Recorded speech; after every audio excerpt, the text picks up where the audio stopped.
Now, have you eaten fish or seafood lately? There's an increasing chance that you might have. The UN's Food and Agriculture Organization, or FAO, says there's been significant growth in the contribution aquatic foods make to global food supplies. In fact, fisheries and aquaculture, or fish farming, production rose to an all-time high of 214 million tonnes in 2020. Bringing all that cod, mackerel, octopus, and oysters to our dining tables is a workforce of over 4 million fishing vessels crewed by 60 million people. So, we thought we'd take a look at this industry from the perspective of those who work in it, especially the migrant workers who fish on the open seas, often hidden from scrutiny. Chris Williams is from the International Transport Workers Federation, a federation of trade unions representing 100,000 members from the fisheries industry. Around the world, migrant workers in the industrial fleet are what the fishing vessel owners and the big companies actually depend on. Their conditions at work are generally far worse than for nationals, just fishing in their own exclusive economic zones.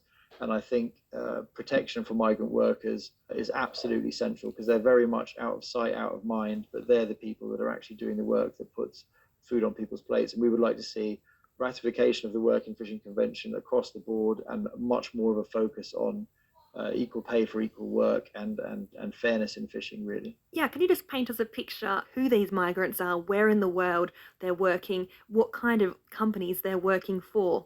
In terms of where the workforce comes from, it kind of depends what part of the world we're talking about. But on the whole, the stock of sort of international migrant fishers tends to come from the big seafaring countries and the big labor sending countries like the Philippines or Indonesia.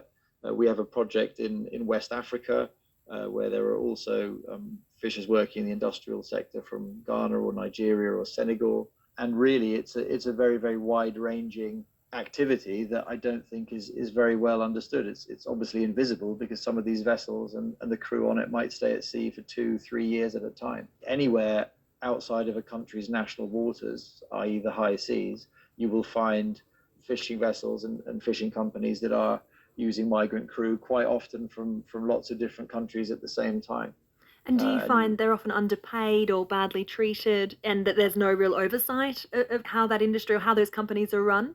yeah, absolutely. The real opportunity to inspect and check on working conditions is really lies with either the coastal state, so that would be where they have the license to fish, or the port state where they might be landing the catch, or the flag state, which is where the vessel is flagged. But much like in the shipping sector, often vessels are flagged to countries other than where their beneficial ownership really is. So we have that problem with flags of convenience in fishing as well. And really, the reason that the ITF is involved in this fishing work is because there are so many different layers of responsibility, and the migrant workforce often fall between the cracks because nobody wants to take responsibility for their treatment at work and their terms and conditions. And although the Work in Fishing Convention is a massive improvement and is much clearer about what their accommodation should be like, what their food should be like, their hours of work, their rest time, that kind of thing, it doesn't actually mandate a minimum wage.